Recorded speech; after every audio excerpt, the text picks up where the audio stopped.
Hello दोस्तों, नमस्कार। Welcome to my YouTube channel. दोस्तों, आज हम डिस्कस करने वाले हैं एफआईआईज की होल्डिंग दो कंपनीज के अंदर बहुत ज़्यादा इंक्रीज करते जा रहे हैं। और वो कंपनी करती क्या है, कंपनियों के नाम क्या है, अभी हम स्टार्ट करते हैं। जब तक अगर आपने मेरे चैनल को सब्सक्राइब नहीं किया तो दोस्तों सब्सक्राइब कर लीजिए। सबसे पहले मैं बता दूं तो कि दो दो कंपनियां हैं, उनकी जो स्टेक जो होल्डिंग है वो आपको कितना परसेंट लगती होगी, 10% या 20% या 30%।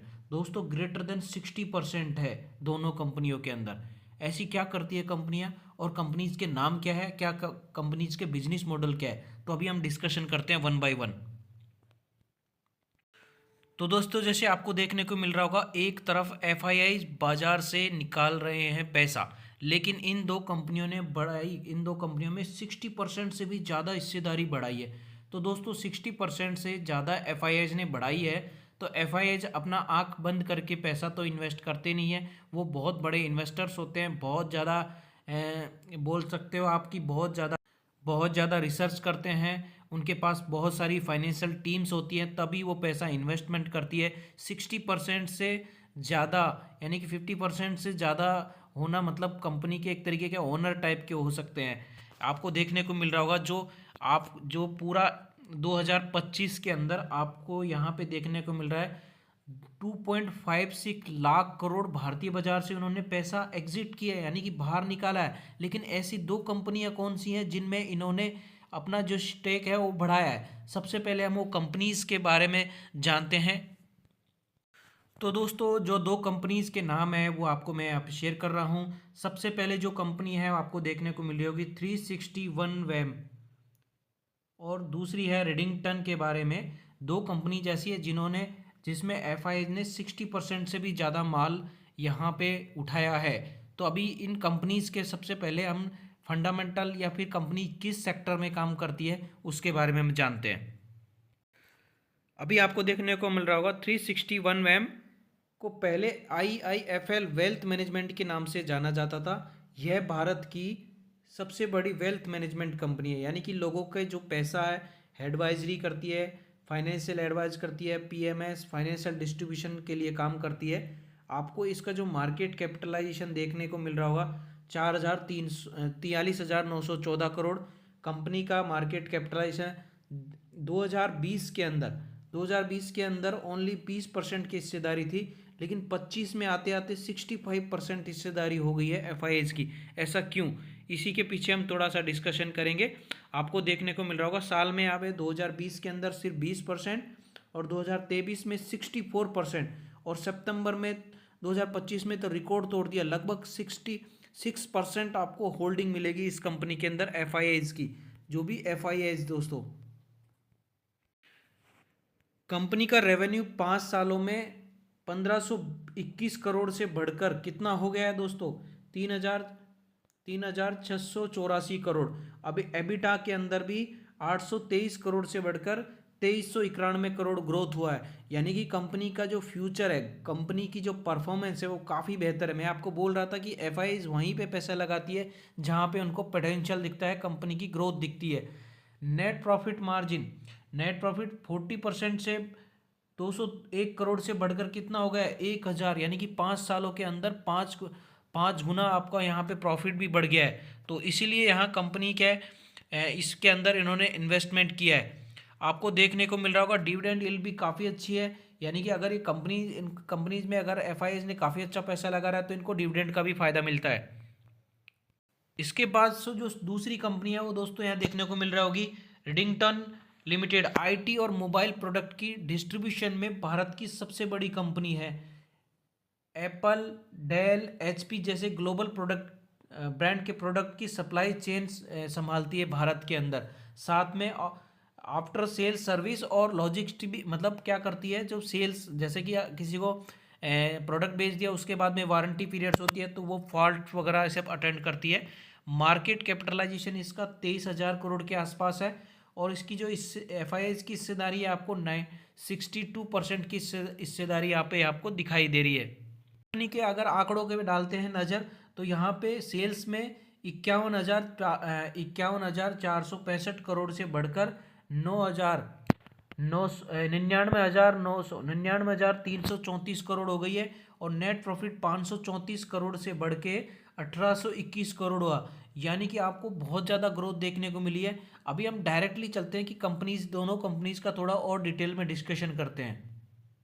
दोस्तों 360 वन मैम की अगर हम चार्ट पैटर्न देखते हैं तो आपको देखने को मिल रहा होगा, जो यहाँ पे एक दिन का जो रिटर्न मिला उसमें 2% के आसपास। अगर हम बात करते हैं 5 डेज़ की तो प्लस के अंदर है। और 6 मंथ की अगर बात करते हैं 6% के आसपास है। अगर वन ईयर की बात करते हैं तो कुछ खास रिटर्न नहीं है। 5 साल में अगर 13% का रिटर्न है। दोस्तों अभी ये जो कंपनी है वो बहुत ज़्यादा टाइम नहीं हुआ है अभी मार्केट के अंदर। इसको लगभग आपको यहाँ देखने को मिल रहा होगा जून, लगभग 2-2.5 साल के आसपास ही इसको यहाँ पे लिस्टेड हुए टाइम हुआ है। तो भी मैं आपको बताने वाला हूँ कि जो इसके जो रेवेन्यू है, मतलब ये वो कहाँ से आज जनरेट करती है। सबसे पहले जो बड़े बड़े जो इन्वेस्टर्स और फंड हाउस रहते हैं उनकी वेल्थ को मैनेजमेंट करने के लिए मतलब मैनेजमेंट करती है, एक असेट मैनेजमेंट करती है। और इनका जो रेवेन्यू आता है वो कैसे आता है आपको देखने को मिल रहा होगा APR से 72%। और ट्रांजेक्शन एंड ब्रोकरेज जो इनकम है जो 28% वो आपको यहाँ से मिलती है। डोमेस्टिक से 98%, यानी कि इंडिया से इसको सबसे ज़्यादा 98% रेवेन्यू जनरेट होता है और 2% कहीं बाहर से जनरेट करती है। तो आपको अभी यहाँ देखने को मिल रहा होगा इसकी जो क्लाइंट बेस है, आपको क्लाइंट बेस भी काफ़ी ज़्यादा देखने को मिल रहा है। 11,000 के आसपास क्लाइंट बेस बनाया हुआ है। और यहाँ पे देखने को मिल रहा होगा आपको जो इसका मार्केट कैपिटलाइजेशन है आपको देखने को मिल रहा है 43,146। और करंट मार्केट प्राइस है 1,065। और 52 वीक लो आपको देखने को मिल रहा है 766। और 52 वीक हाई आपको मिल रहा है 1,318। और प्रमोटर्स की जो होल्डिंग है आपको देखने को मिल रही है 6% के आसपास ही प्रमोटर्स की होल्डिंग है। लेकिन FIIs की और जैसे प्रमोटर्स ने प्लेस किया हुआ है 90, जितनी है प्रमोटर्स की होल्डिंग है उसका 90% तो उन्होंने प्लेस कर रखा है। तो आपको 6% और पिछले 6 महीने के अंदर आपको यहाँ पे 7% के आसपास आपको यहाँ पे रिटर्न मिला है। तो अभी मैं आपको रियल में बताता हूँ, जो आपको मैं बात कर रहा था वो यहाँ पे प्रमोटर होल्डिंग कैसे दिखती है आपको देखने को मिल रहा होगा। यहाँ पे प्रमोटर होल्डिंग तो कितनी है 6%। लेकिन जैसे अपन FIIs की बात करते हैं तो 65%। यानी कि इस शेयर के अंदर काफ़ी टाइम से, ऐसा नहीं कि अभी से, जब से कंपनी मार्केट के अंदर लिस्टेड हुई है उसके आसपास से ही कंपनी के अंदर FIIs की एक अच्छी बाइंग रही है। इसके अंदर आपको देखने को मिल रहा होगा FIIs की एक अच्छी बाइंग रही है। इसे DIs की बहुत कम है, DIs की कंपैरिजन में FIIs की तुलना में बहुत कम है। तो दोस्तों अभी हम दूसरी कंपनी के बारे में देखते हैं। जो दूसरी कंपनी है वो रेडिंगटन। इसमें भी अगर हम चार्ट देखते हैं तो 6 मंथ में आपको लगभग 5% के आसपास ही रिटर्न मिला है। और अगर मैक्सिमम चार्ट पैटर्न देखते हैं तो ये कंपनी तो दोस्तों पुरानी है, 2007 के आसपास से आपको यहाँ पे रिटर्न 2007 से तो और लेके अभी तक का जो रिटर्न देखने को मिल रहा है 1700 गुना, 1700 मतलब 17 गुना कर दिया आपका, मतलब एक तरीके के आप बोल सकते हो 17 गुना पैसा हो गया है यहाँ पे। अगर इसकी जो अभी थोड़ा सा और हम इसकी डिटेल में जाते हैं तो आपको देखने को मिल रहा होगा ये जो कंपनी करती क्या है वो आपको यहाँ देखने को मिला है। Leading distribution technology company producer IT and mobility product from vendor और हैंडल्स डिस्ट्रीब्यूशन लॉजिस्टिक सेल्स वगैरह आफ्टर सेल्स वगैरह इनकी जो मतलब उनके साथ डीलिंग रहती है। अभी क्या करती है प्रोडक्ट पोर्टफोलियो क्या है end to end solution provide करती है। टेक्नोलॉजी सॉल्यूशन ग्रुप है, मोबिलिटी सॉल्यूशंस ग्रुप्स है, क्लाउड सॉल्यूशन ग्रुप है, renewable energies, solar panel and inverters. तो इनका जो ब्रांड है, बहुत सारे ब्रांड है जो वर्ल्ड वाइड में फेमस है। Apple, Nokia, Amazon web series और आपको देखने को मिल रहा होगा बहुत सारे।